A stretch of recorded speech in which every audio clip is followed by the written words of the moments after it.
Netflix and friends, and we are going to talk about a film called The Kid Detective, which is on Sky Cinema.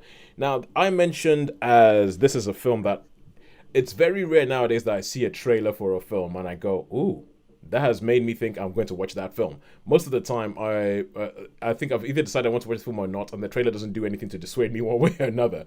And this actually made me. I watched the trailer and thought that could be interesting, mainly because it stars Adam Brody. So Adam Brody is He's this guy. class. Yeah, Adam He's Brody's. class. Are you? You're not thinking of Adrian Brody, are you? No, no, no, no. You're thinking of Adam Brody, the younger one. Yeah, Yeah, with I the think curly so. hair. Yeah, with the curly hair. Yeah. Yeah, Am he I is thinking of it? class. Yeah, yeah, yeah. Yeah, I yeah. think so.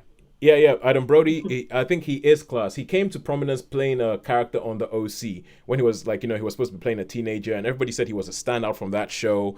And he never really got like a big film career or anything like that. And the plot of this film almost kind of mirrors that. So it's called The Kid Detective because he plays this character who, when he was a teenager, he used to watch TV shows, and he starts off with talking about when he watched all these detective movies from like the 50s and stuff. He would always guess who the bad guy was before the end of the film, and he would always have solved the thing.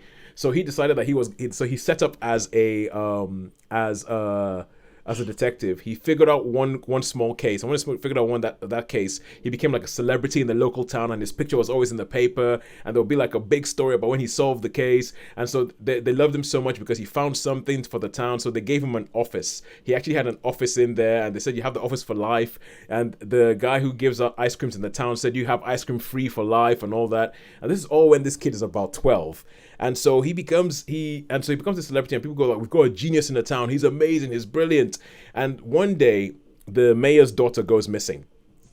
The mayor's daughter goes missing, and everybody is like, "Don't worry, we know you're going to figure this out. Don't worry, we know you're going to get there. Don't worry, we know you're going to we know you're going to crack this case." And he never cracks the case. And so it sort of jumps forward like 20 years. So he's now like in his 30s, and he's kind of a bit run down because not solving this case kind of broke him. And now he just has people who, like, kids come to him and go, "Oh, one of my friends said that he went down to Boston for the summer, and like, he had a tryout with the White Sox. I want you to find out if he's lying or not."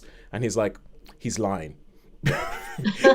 It's like he's lying. I've solved the case, and that's kind of like where his life Yeah. his life has got to. His parents are like, come in and look at him, and they're like, "Oh, you sure? You sure you still want to do this? Are you sure you don't want to sort of like do something else with your life? We're a bit worried about you. Why don't you just give up this whole detective thing?" And then he finally gets an actual case where somebody comes in and says, "My boyfriend was killed like last week. You might have heard about the story.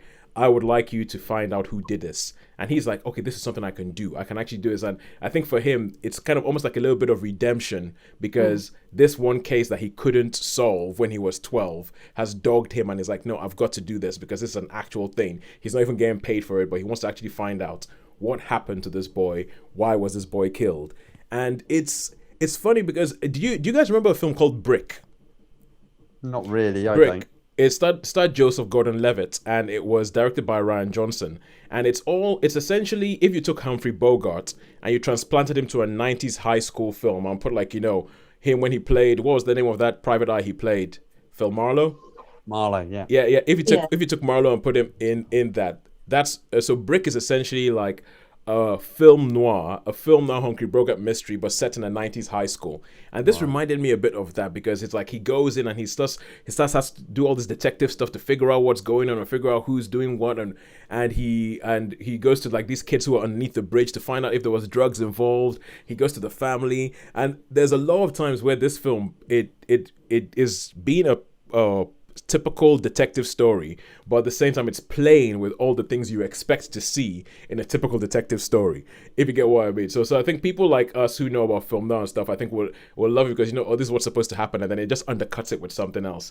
And so it starts off like a really really sort of fun thing, a really funny, let's see what's going to happen here, it's going to be crazy, this guy thinks he's a detective, used to be a kid. Where the film ends up is somewhere a lot deeper. It's somewhere a lot deeper. It's somewhere a lot more. And even when he finally, okay, I don't think it's a spoiler to say he solves the case. But when he solves the case, it's not what you expect. It doesn't go the way you want. And even the final shot of the film is kind of like the final shot of the film when it finishes. It makes you go, "Hang on, what did I just watch?